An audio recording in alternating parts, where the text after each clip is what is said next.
Hey, that means let's go.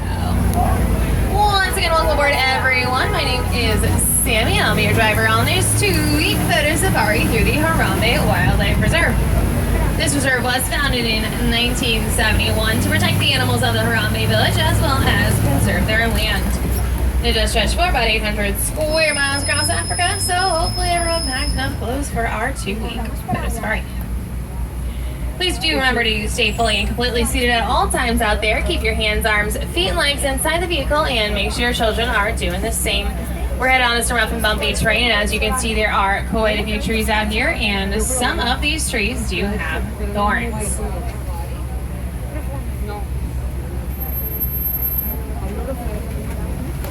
Our first stop will be the Little Ituri Forest.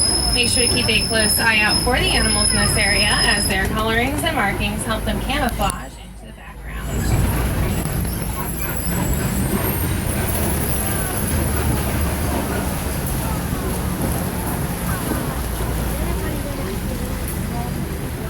Over on the right side, that bigger brown animal there with the white stripes on its legs is an okapi. That small one with the yellow patch on its back is a yellowback duiker. And duiker means diver in Afrikaans. The animal gets its name because it dives into the brush for food protection. The okapi sort of resembles zebras with the stripes on its legs, but it's actually a relative of the giraffe. Please make sure that all children are fully and completely seated back there, including the ones on laps. Around the corner is a watering hole, which is a great spot to see some rarer animals, such as those black rhinos. There are only about 5,000 black rhinos left in the entire world, so it's our lucky day to be seeing 2 of them over here. We are working with some other reserves as well as some conservation groups to promote their protection and rehabilitation efforts to hopefully get their numbers right back up. Black rhinos in particular have a narrow pincher-like jaw and weigh up to 3,000 pounds. They are surprisingly quick for the very large size that are running up to 35 miles per hour.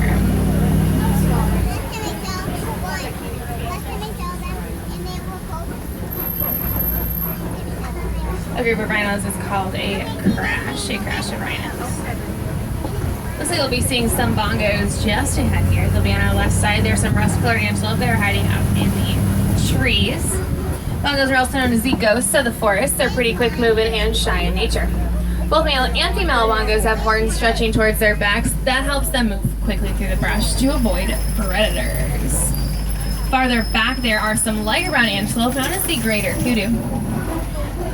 Now, unlike the bongos, only the male greater kudus have horns, so you can tell those ones are females. They're also the second tallest antelope in Africa, growing up to 5 feet tall.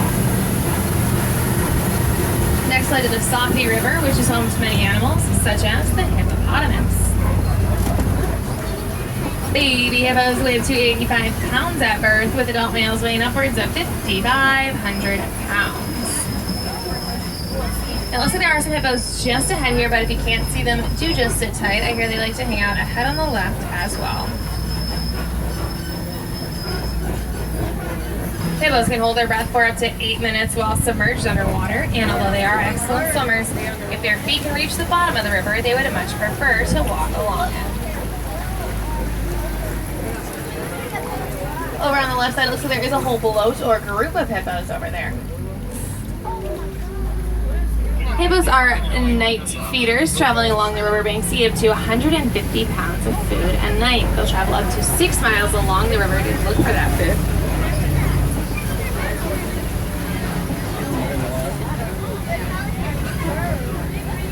I'll pause it just up here for the hippos. It's a bit too close. The great white birds hanging out with the hippos are pink-backed pelicans. Their pink coloring comes out during mating season, and they use those big beaks as nets to scoop up fish, drain the water, and eat the fish almost immediately. They don't usually carry anything around in their beaks for very long. Down to the left are some Nile crocodiles. Nile crocs are large and aggressive. They can grow up to 20 feet in length, and they're capable of crushing up to 2,000 pounds per square inch in those powerful jaws. Make sure everyone is fully seated back there. No switching seats, please. Make sure you are staying seated.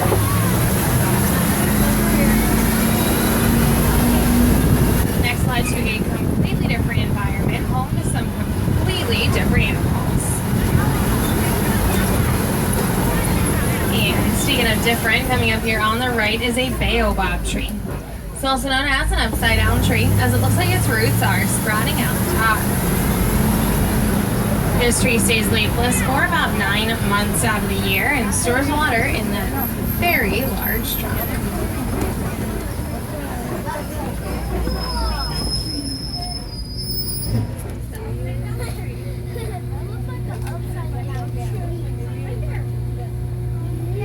Be on the lookout for a few more of these trees up ahead.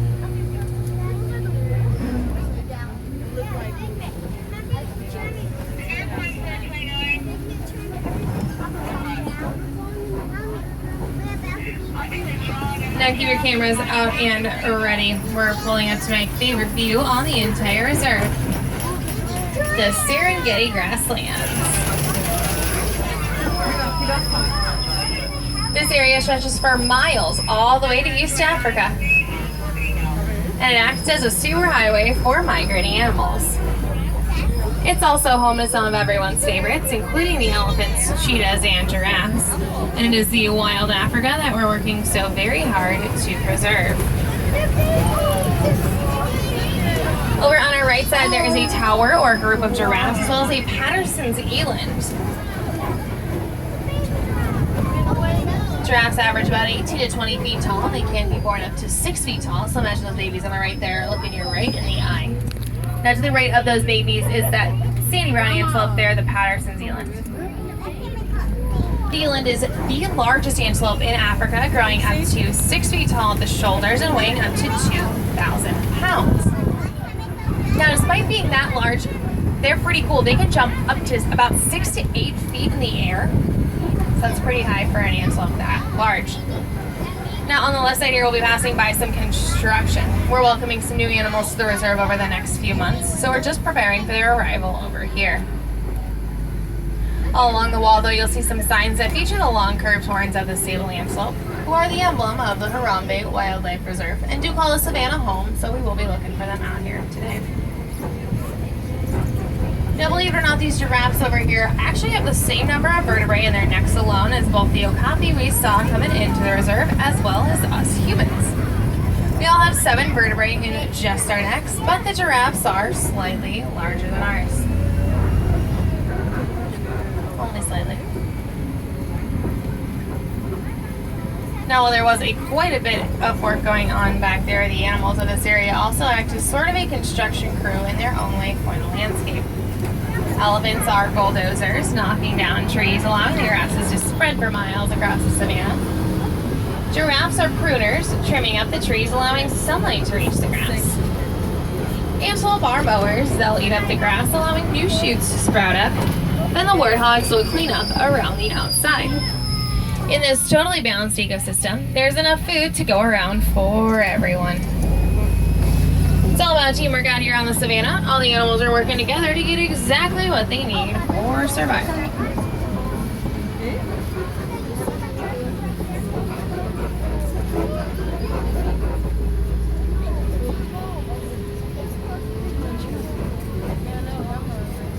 The red-brown mounds popping up throughout this area are termite mounds. The termites build these mounds out of mud and dirt, and they are just about as hard as cement. Now, if any of them look a little bit more worn down than others, that's because they also make pretty great scratching posts for the elephants and the giraffes. When they are all worn down and a little bit more dome-shaped, the antelope of the area will hop up and use them as lookout posts. They'll scout out for predators lurking in the tall grasses. Big cats will use them in sort of a similar way, but when they jump up, they are usually looking for prey. On our right side over here, looks like we have found the Sable antelope, the emblem of the Harambe Wildlife Reserve, as well as some white-bearded wildebeest. White-bearded wildebeest are the gray animals out here with the antelope. They have one of the largest migration patterns in all of Africa and are sometimes referred to as gnus, GNU, after the sound they make. Now, the Sable antelope, like I said, are the emblem of the Harambe Wildlife Reserve, and they're born pretty light brown in color, growing to be dark brown, almost black. They are seasonal breeders with each mother only producing 1 calf at a time, and they also practice crushing. That's when the adults of the herd will circle up around the younger ones for protection.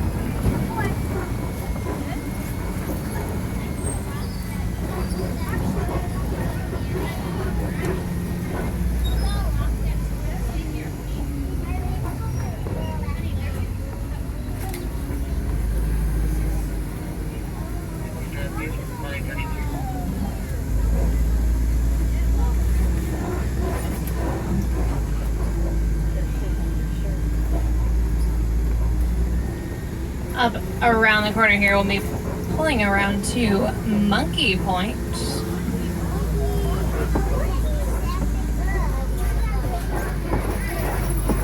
We'll look for some mandrills up here. They are the largest monkeys in Africa, with adult males weighing up to 100 pounds. They're also the most colorful monkeys in the world, so we'll look for some blue and red coloring above their noses and on their backsides. There's a pretty big one in the back over there. It's got quite a bit of that blue and red coloring above its nose. You look way in the back out there, you can see them up against the rocks. They're also pretty social animals. There's one on that Termite mountain too. So you can often see them grooming one another as a form of bonding. So there's an elephant up on the right. I guess you didn't get the memo that this is Monkey Point. That's alright, you can stay. We're actually headed up to the red clay pits to look for some more elephants around here. Or we were going to. Huh.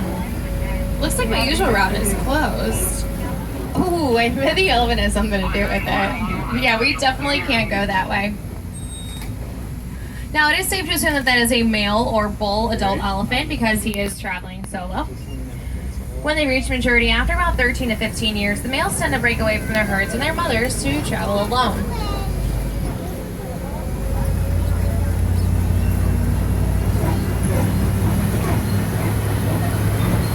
Now, if we get up to the red clay pits and some of the elephants look a little dirty, that's just because they often rub their backs with mud and dirt, which does act as a sort of sunscreen for their surprisingly sensitive skin. Now, you may also notice the elephants flapping their ears around when we get over there. They do that to keep cool. Elephants have blood vessels tucked just behind their ears, and when the breeze from the flapping hits those blood vessels, it actually helps to lower the rest of their body temperature. That's especially helpful for them on hot days like today.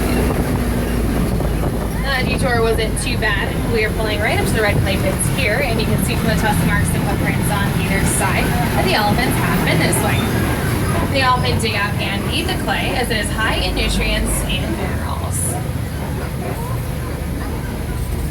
Unfortunately, humans are one of the greatest threats to the elephants as encroachment leads to habitat loss, and they are still being poached for their high-grade tusks.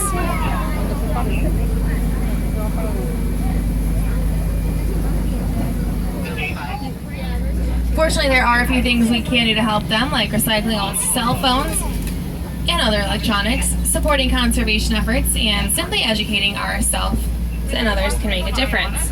The more we know, the better we can help. For example, researchers on the reserve are currently studying their vocalization patterns, hopes of one day better understanding them.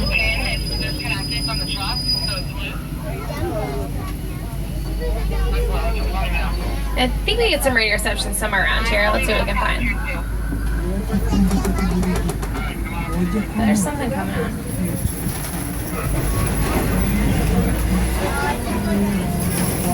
Yeah, sometimes we can pick up stations from neighboring villages, so that must be what we're getting through here.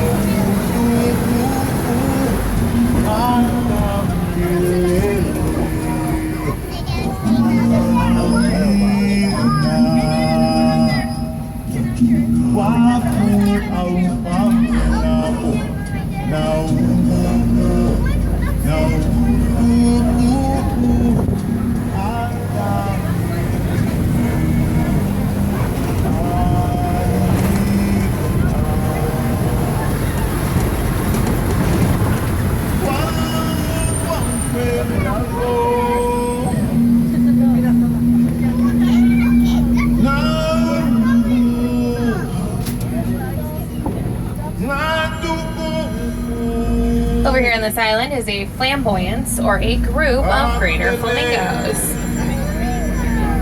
These are the lightest colored flamingos, and they get that pink coloring from the foods they eat, which are high in beta carotene.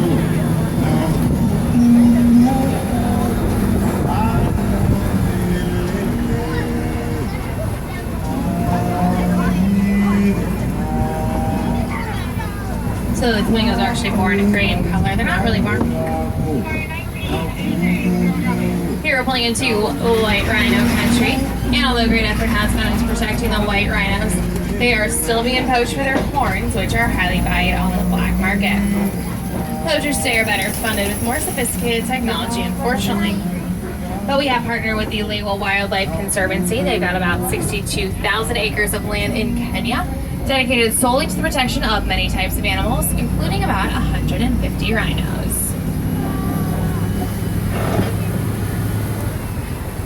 So there are some zebras back there on the right side. I think we might get a better look at the zebras in a little bit, so we won't stop quite yet. When we do get a better look at the zebras, though, their noses are black, and that's actually the best indicator that they are black with white stripes and not white with black. So when we do find them again, notice those black noses. Their fingerprints are also, or their stripes are actually also unique to each individual zebra, like our fingerprints are unique to us. Here we are pulling into big cat country. Keep your eyes open to spots of cheetahs. Now cheetahs have pretty great camouflage on them, so sometimes they can be hard to find. They do find the shadiest places to hide on hot days like today. They run up to 65 miles per hour in short bursts, and they use their long tails for balance while they're running. They're pretty unique among the big cats. They don't roar or growl, they just make a chirping noise. They're the only big cats that purr. They also rely on their eyesight rather than their sense of smell to catch their prey. So they are day hunters, while most big cats hunt at night. Now we couldn't quite catch sight of the cheetahs, but up here are some Kopi rocks, which I have heard make a great hangout spot for lions. Do keep in mind that lions are inactive about 18 to 20 hours during the day, and they're not always sleeping, but they are not usually moving too much, and sometimes they can find these shady spots as well to hide in, which includes in between the rocks. In contrast to the cheetahs, they do hunt at night, with the female lionesses doing the majority of that hunting. They can weigh up to 500 pounds and run up to 35 miles per hour. So on the right side we can see the zebras as well as the white rhinos and those brown bontebok. The bontebok are just about extinct in the wild, and they actually are relatives of the wildebeest we saw earlier, believe it or not. And I think we'll still get a better look at the zebras around the corner here, as well as the rhinos.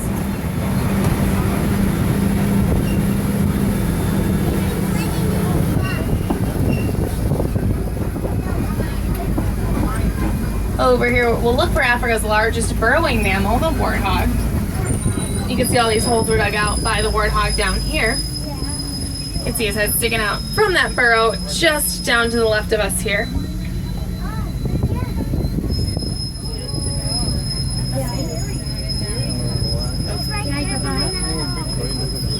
They can run up to 35 miles per hour, just like the lions, despite weighing half their size at 250 pounds. Now, I heard someone say puma back here. Puma actually means foolish one in Swahili. I think that's a pretty accurate description of that character. So directly to our right side here are the addax, those white animals with the crazy curly horns. They can go almost indefinitely without taking a drink of water. They are desert dwellers typically. Now the ostrich over here is actually the world's largest flightless bird. And then back behind the ostrich you can still see those zebras with their black noses. There's another ostrich coming in here on the right side.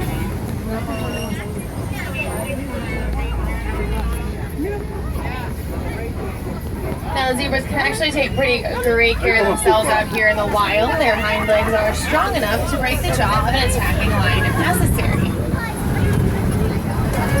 They've also adapted to a migratory lifestyle, traveling from place to place to get their food. They can walk almost immediately after birth, and within a few hours will be running right alongside the rest of their herds. Adult zebras can actually reach racehorse speeds of up to 45 miles per hour.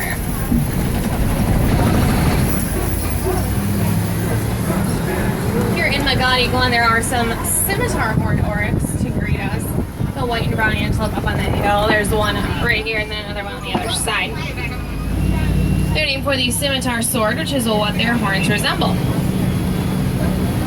Now, much like our friends the Addicts, they are usually found in the desert and can go almost indefinitely as well without drinking any water.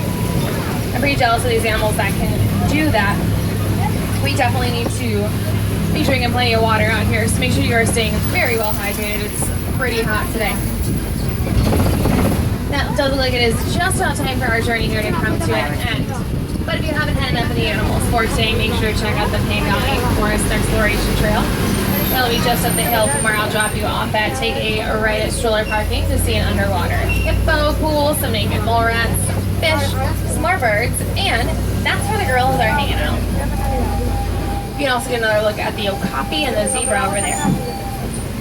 And also don't forget that while we are furthering conservation efforts here in Africa, you can always do your own part at home in your own backyard.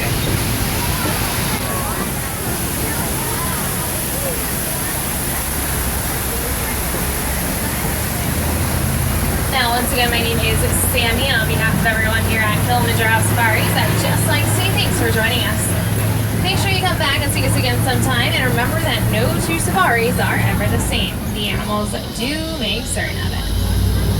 Now, before I drop you off, make sure you check the area around you and gather up all of your belongings. Check the floor, check your seats, check your pockets too. I know it got kind of bumpy, and I really hate for you to leave anything behind to take another 2-week trip through the reserve with me. If we have any wilderness explorers on board, we have been riding on Simba 1 today. The truck's name is Simba 1, S-I-M-B-A, and the number 1. You can get your